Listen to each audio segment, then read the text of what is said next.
Bismillahirrahmanirrahim. Assalamualaikum warahmatullahi wabarakatuh. Semangat pagi anak-anak. Bagaimana kabar kalian hari ini? Semoga hari ini kalian masih tetap dalam keadaan sehat walafiat, dan tentunya kalian pun masih tetap semangat dalam belajarnya. Bertemu kembali bersama Ibu dalam pembelajaran IPA, Ilmu Pengetahuan Alam. Mungkin pada pertemuan sebelumnya kita sudah membahas materi mengenai sumber daya alam, tepatnya yaitu mengenai jenis-jenis sumber daya alam, juga pemanfaatan sumber daya alam. Dan kali ini pun kita masih akan membahas mengenai sumber daya alam, materinya mengenai pengolahan sumber daya alam dan dampak pengambilan sumber daya alam serta upaya pelestariannya. Baik anak-anak, untuk saat ini silakan kalian mulai fokus dan simak video penjelasan berikut ini. Sumber daya alam. Pengolahan sumber daya alam. Sumber daya alam dapat digunakan langsung dan ada yang digunakan setelah melalui proses pengolahan. Pengolahan sumber daya alam bertujuan untuk menambah nilai guna dari bahan alam yang ada. Berikut ini adalah beberapa sumber daya alam yang dapat diolah secara modern maupun secara sederhana. Yang pertama adalah ikan. Ikan hasil tangkapan nelayan dapat diolah dengan teknologi sederhana maupun dengan teknologi modern. Pengolahan ikan dengan teknologi sederhana dilakukan membuat ikan asin atau ikan asap. Sedangkan pengolahan ikan dengan teknologi modern dilakukan dengan pengemasan kaleng sehingga ikan akan tahan lebih lama.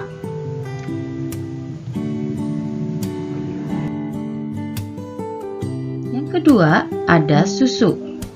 Hasil produksi susu sapi perah dapat diolah secara sederhana maupun modern. Secara sederhana, susu sapi segar dipanaskan dengan kompor sebelum dipasakkan. Tujuannya yaitu untuk membunuh kuman yang ada di dalam susu. Sedangkan secara modern, susu sapi segar dipanaskan dengan teknik pasteurisasi menggunakan alat-alat modern dan kondisi yang steril atau bebas kuman.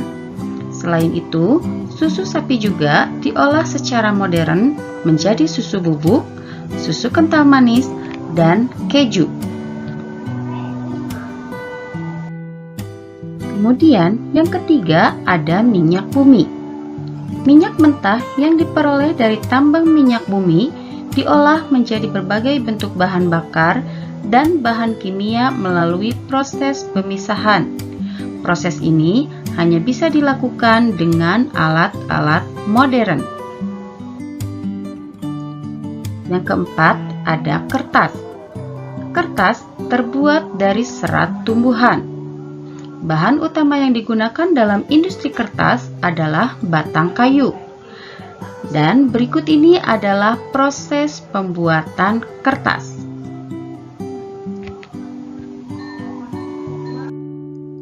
Dan yang kelima ada karet. Karet terbuat dari lateks atau getah pohon karet. Getah karet disadap dari pohon karet kemudian dikumpulkan dalam tangki besar.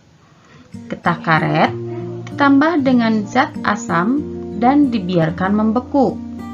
Proses dilanjutkan dengan menempatkannya dalam oven selama beberapa hari. Bongkahan-bongkahan karet siap diolah menjadi berbagai jenis benda, seperti ban, kemudian bola, dan sepatu boot.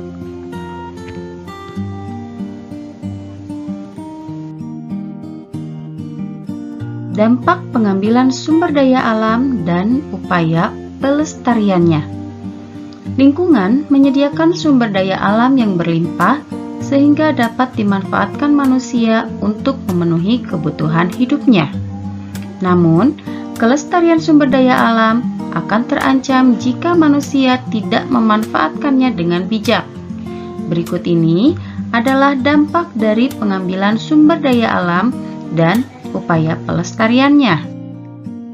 Yang pertama, berkurangnya daerah resapan air hujan karena hutan yang gundul.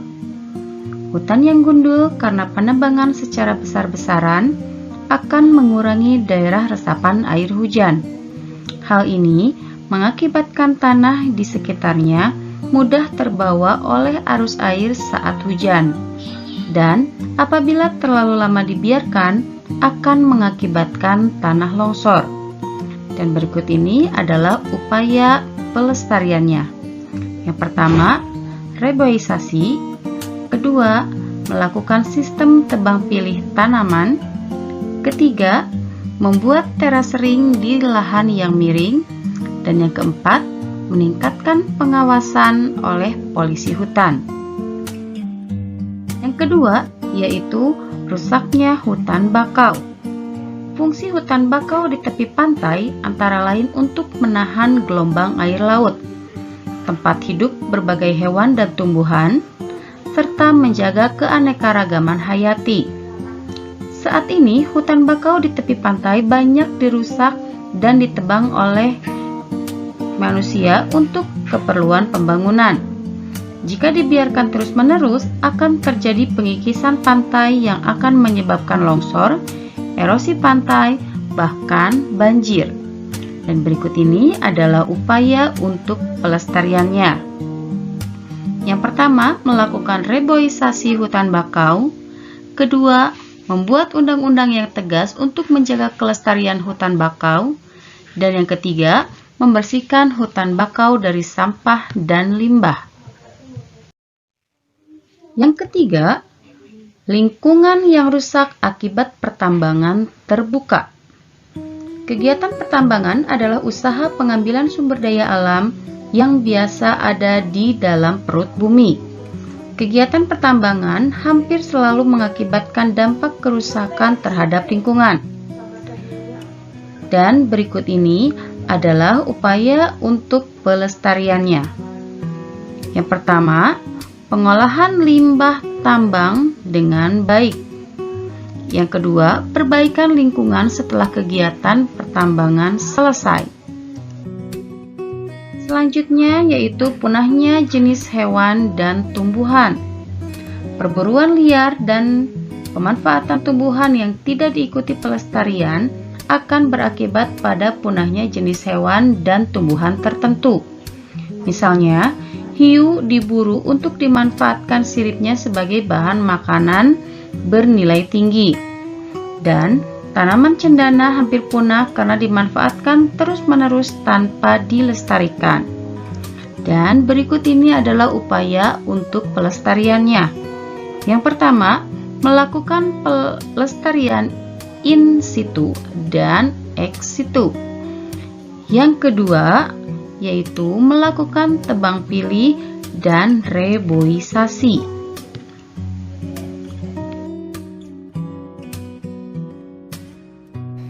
Nah, anak-anak, itulah tadi video pembelajaran kali ini.